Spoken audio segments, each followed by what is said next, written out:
My question is about graces given by God in response to good works. Yes. As Catholics, we believe that God grants us actual graces to entice us into doing good works, receiving the sacraments, acts of mercy, acts of charity, and so forth. Yes. And if we respond positively to those graces and actually do those good works, we are granted further graces that sanctify us, that help us turn away from sin, and unite us more strongly to God. Correct. My question is, how do we respond to the criticism as Catholics that those sanctifying graces are not truly freely given because they only came after we performed good works? Oh, gotcha. So they're no longer really grace because they involved our works, right? That's correct. My impression is that they're still freely given because God is under no obligation to grant us graces. He doesn't owe us graces. He's not obliged by some government authority to give us graces after we do good works, but rather it's a complete gratuitous act that He gives us those sanctifying graces. It is. Correct? That's you've basically got it, Casey. The key is to understand that grace, kind of like Casey, we could use the analogy of considering faith, right?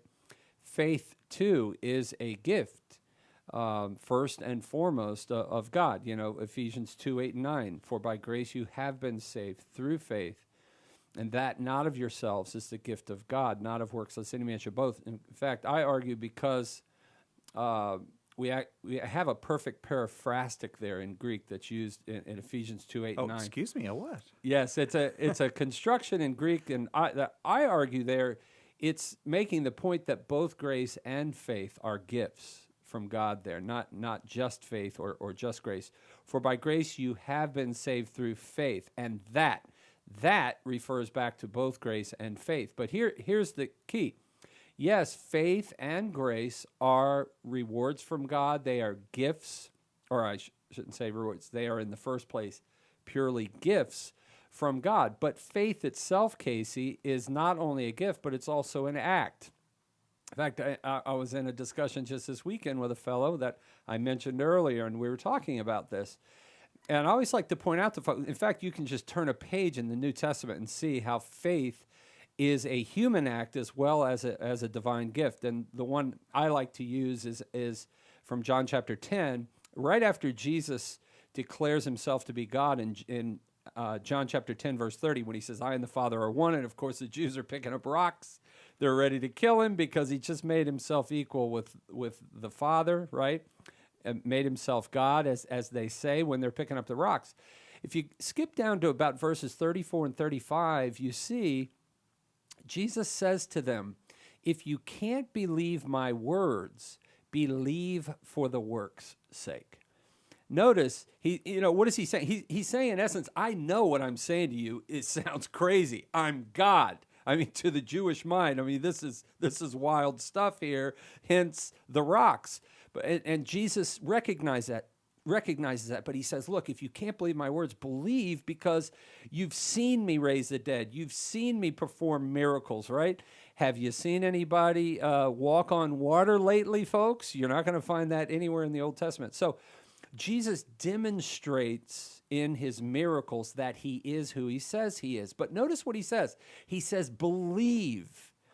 In other words, this is something you have to do. This is not only a gift from God, and it is, but we have to choose to act in that gift. Now, that doesn't mean when we then act in faith, it ceases to be a gift. No, it is a gift. Just as if I give a gift to one of my kids at Christmas time, the fact that they have to open the present to receive it doesn't mean, it's not a gift anymore. No, it's understood to be a gift from Dad. Years later, people will say, hey, who gave you that gift? They'll say, Dad gave me the gift. But they still have to open the package and use it if it's going to be effectual in their lives. That's kind of an analogy here. Well, with grace, we have something similar. Now, grace is, in fact, a gift, first and foremost. But it is also something that we have to open. We have to cooperate with that gift of grace. And how many times do we see in sacred scripture Sacred Scripture talks about how that we have to cooperate with grace, or as Acts chapter 13, verse 43 says, St. Paul was urging, I believe it was when he was in Antioch there, urging them to continue in the grace of God, right? This is something you have to do. But the fact that you have to do it does not in any way take away from the fact that it is a gift of grace. As St. Augustine famously said on this particular question, he says, in the end, when we endure till the end and we are finally saved, God will be doing nothing more than crowning his own gifts. Because in order for us to respond, God must first give those particular graces, as you mentioned, Casey. We have to respond, and even our response then is only possible because of that gift. So this is why we say grace is first and foremost a gift, but it's something that we have to cooperate with, and that is clearly what Sacred Scripture says as well. Not only in Acts 13:43, but think about how many times in Sacred Scripture it talks about how we can fall from grace, right?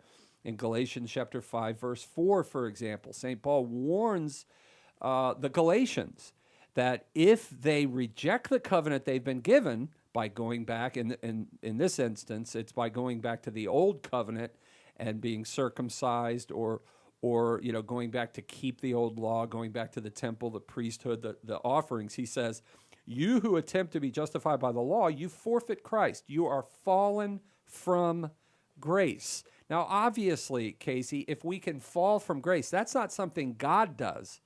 God gives us grace. It's you and I who fall from grace by something that we do. So we have to continue in grace, as Acts 13:43 says. We have to continue to cooperate with grace, or we can choose not to. Does that help at all, Casey? Yes, it did. And your analogy with the present opening was very helpful, too. All right.